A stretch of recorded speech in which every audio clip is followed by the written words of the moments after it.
हमारे गांव की एक देसी कहावत है, आवत हाही जात संतोष। इसको बहुत ध्यान से समझने की कोशिश कीजिए दोस्तों, क्या है ये मनोदशा का वो है। जब गरीबी आनी होती है, दरिद्रता, तो क्या होता है? नुकसान हो गया, जाने दो, हो गया तो हो गया। एक गाड़ी लड़ गई, चलो कोई बात नहीं, बाकी गाड़ियां हैं। दूसरी लड़ गई, अच्छा जाने दो। तीसरी भी लड़ गई, जाने दो।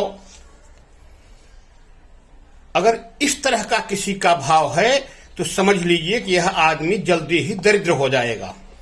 सारी धन संपत्ति इसके हाथ से बारी बारी ऐसे निकलती जाएगी और ये अपने मन को सांत्वना देता रहेगा, जाने दो, अरे उससे कुछ ज्यादा फायदा भी नहीं होता था, छोड़ो, हटाओ। ये भाव आपके अंदर भी आ सकता है।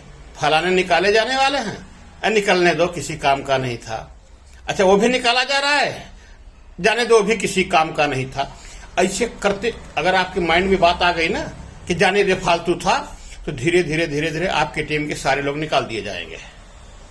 बचेंगे आप अकेले, हताश और निराश होकर के, आप भी छोड़ करके, मतलब अमीरी से वंचित हो जाएंगे।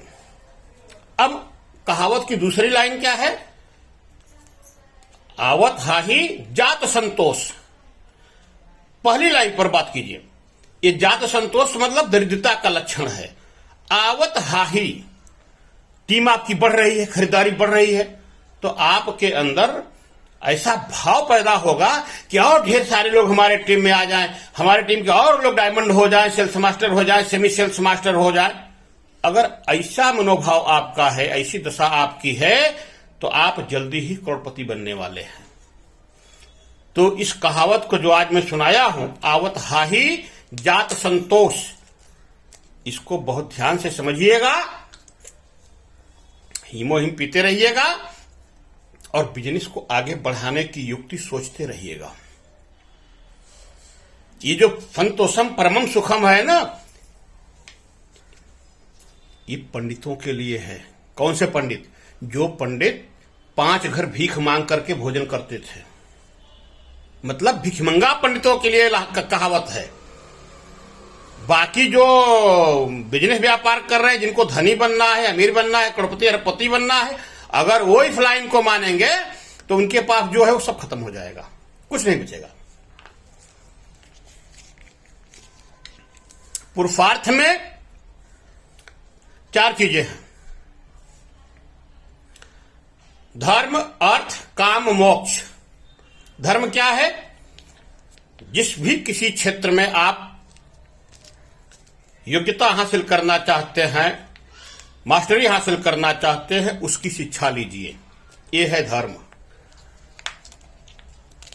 अर्थ क्या है? माल, नोट छापो। आपने कमाया कितना, आपकी इनकम कितना है, ये है पुरुषार्थ का दूसरा लक्षण।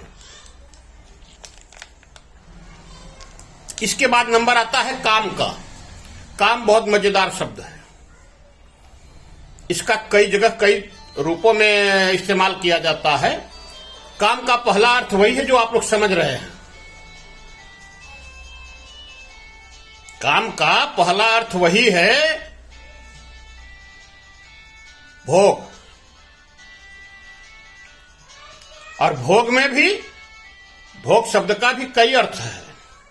शुरुआत में आदमी जब जवान होता है क्या करता है? भोगता है, सुखों को भोगता है, शारीरिक सुख भोगता है, बढ़िया बढ़िया भोजन करता है, बढ़िया बढ़िया वस्त्र धारण करता है, सोना चांदी हीरा मोती पहनता है, समझ रहे हैं, अच्छी स्त्रियों के साथ रमण करता है।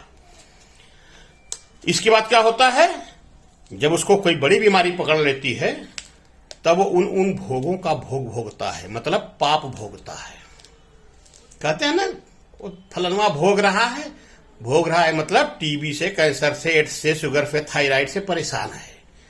अब समझिए भोग का अर्थ। पहले भोग का अर्थ था सुख भोगना, दूसरे भोग का यहां अर्थ हो गया दुख भोगना। अब चौथा चीज है मोक्ष। तो आप जिस देवी देवता को मानते हैं, जिस धर्म को मानते हैं, उसकी जो मान्यताएं हैं, उसके लिए जो आप करेंगे उससे मिलता है मोक्ष।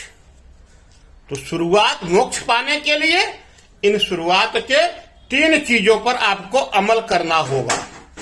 धर्म, ज्ञान, अर्थ, नोट छापना, पैसा कमाना, काम, सुख भोगना, और इसके बाद बुढ़ापा आता है।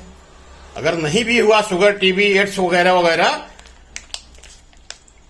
तो बुढ़ापा एक ऐसा मर्ज है, इसका अर्थ है जरा जर्जरा कालग्रासी मर्ज, जिसको बुढ़ापा पकड़ लेता है, कुछ दिन के बाद वो मर ही जाता है, वो बचता नहीं है। लेकिन हाँ, जो हीमोहिम पिएगा वो ज्यादा से ज्यादा जिएगा। मैं नहीं कह रहा हूं अमर हो जाएगा और नहीं मरेगा, मैं नहीं बोल रहा हूं, लेकिन जब तक जिंदा रहेगा तब तक फिट फाट रहेगा, स्वस्थ रहेगा, सुंदर रहेगा, जवान रहेगा। ओमेगा-3 स्पिरुलिना और हीमोहिम। क्या अगर कोई ज्यादा ही बुढ़ा हो गया है तो उसको प्रोमोग्रेनेट भी दीजिए। अगर जठराग्नि वगैरह की प्रॉब्लम है, गैस एसिडिटी है, तो मिल्क थिसले दीजिए। मिल्क थिसले जैसा प्रोडक्ट अभी तक एटामी इंडिया में कोई प्रोडक्ट नहीं है। क्योंकि मैं स्वयं खाया हूं इसलिए बता रहा हूं, और मैं सब खाता हूं इसलिए ये सब बताता हूं। जो मैं शेरों की तरह गरज करके बोलता हूं उसकी वजह यह है कि ये सारे प्रोडक्ट मैं स्वयं यूज करता हूं। किसी की सुनी सुनाई बातों पर मैं कभी विश्वास नहीं करता। मैं सिर्फ जानकारी के लिए सुनता हूं सबका, फिर उस पर खुद रिसर्च करता हूं। जब मुझे लगता है कि हाँ यार ये बात तो बिल्कुल सही है, तब मैं आप लोगों तक ये बात पहुंचाता हूं। धन्यवाद साथियों, नमस्कार, जय श्री कृष्ण।